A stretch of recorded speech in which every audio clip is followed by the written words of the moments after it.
If anyone told me a stranger would move into my apartment and completely hijack both my schedule and my emotions, I would have laughed in their face.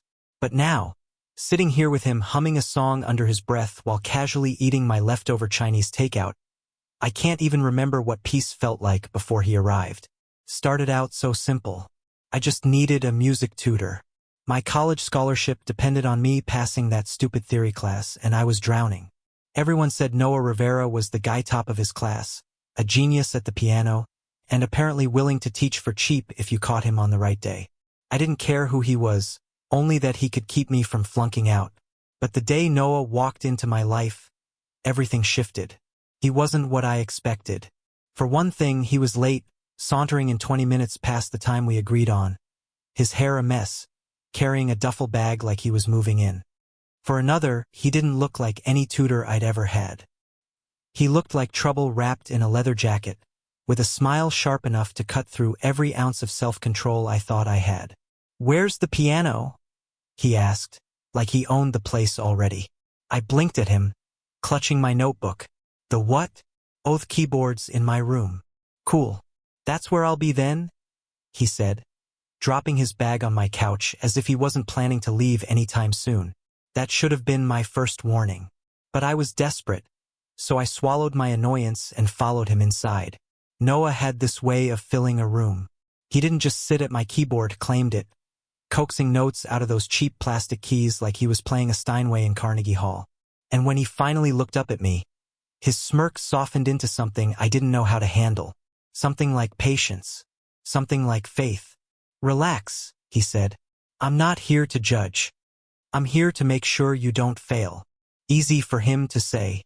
The truth was, my hands shook when I played, not because I was nervous about music, but because of him. The first few lessons blurred together. He had this habit of leaning too close when correcting my posture, his fingers brushing mine as he guided them across the keys.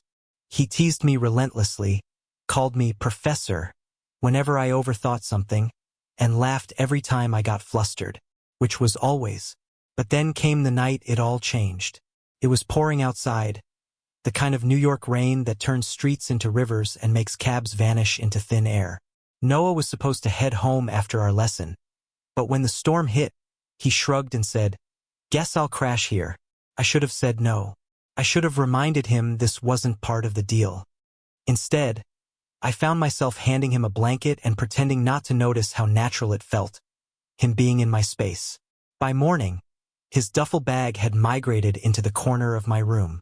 By the end of the week, his toothbrush was in my bathroom. And by the end of the month, Noah Riverami's supposed temporary tutor was living with me. And God help me, I didn't hate it. Still, it wasn't simple. He was messy, infuriating, and reckless in ways that drove me insane. He stayed up late composing when I needed quiet to study. He brought random friends over without asking. He flirted with strangers in front of me like it meant nothing.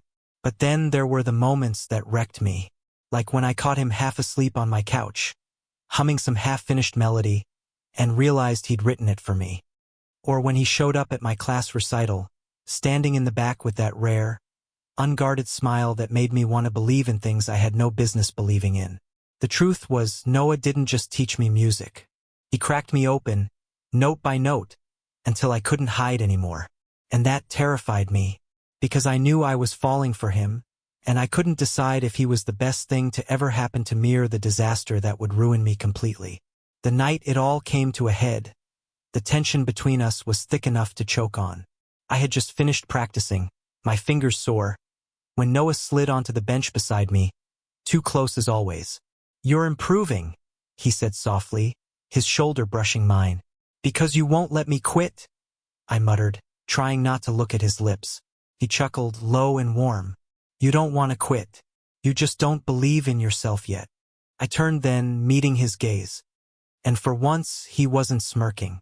He was looking at me like I was music, something fragile, worth listening to, worth holding on to. And in that moment, I broke.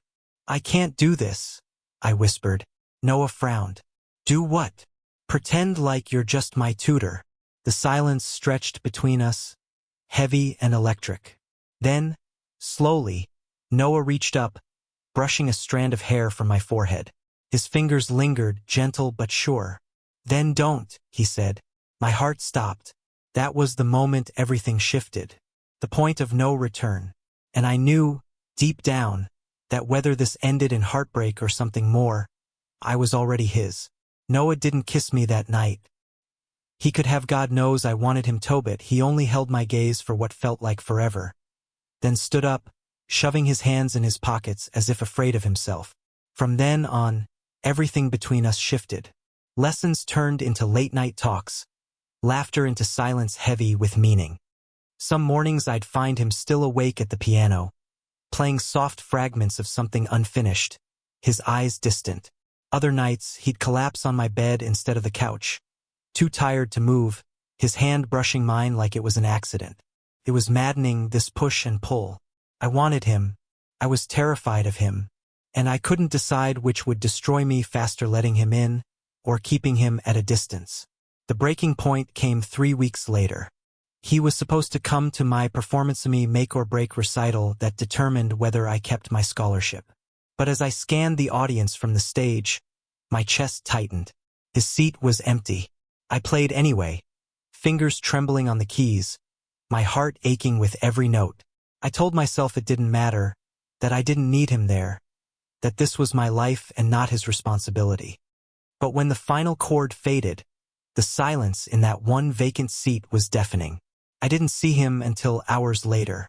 He was on the rooftop of our building, cigarette glowing between his fingers, shoulders slumped in a way that made my throat close. "You missed it," I said, my voice harsher than I intended. He didn't look at me. "I know. That was everything for me, Noah. Everything. And you couldn't even bother to show up." His jaw tightened. He exhaled smoke like it might carry his words away. "I couldn't sit there and watch you prove you don't need me anymore." The confession hit harder than I expected. I swallowed. "You think this is about needing you?" Finally, he turned. His eyes burned in the dark, equal parts anger and fear. "Then what is it about, huh? Because I'm trying so hard not to cross that line with you. But you keep looking at me like I'm the answer to every question you're too scared to ask." My chest heaved. "And maybe you are." The words ripped out of me, raw and shaking.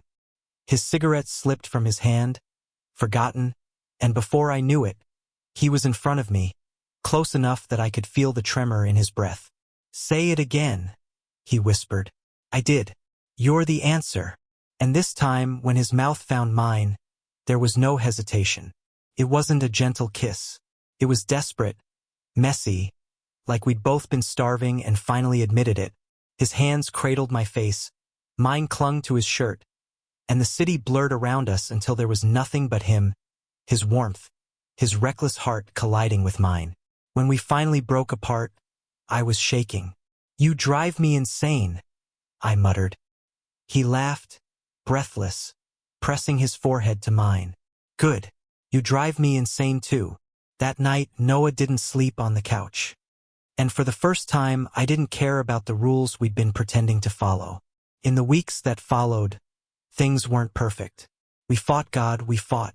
Over dishes, over practice schedules, over the way he'd flirt without realizing it. But beneath every argument was something fierce and unshakable. Something that made me believe maybe love wasn't about being perfect. Maybe it was about choosing each other anyway. The scholarship came through. I passed. And when I looked out at the audience this time, Noah was there front row, grinning like I'd hung the stars myself. Afterward, he caught me backstage, pulling me into his arms before I could even breathe. "You were brilliant," he said against my hair. I laughed, tears stinging my eyes. "You showed up." "Of course I did.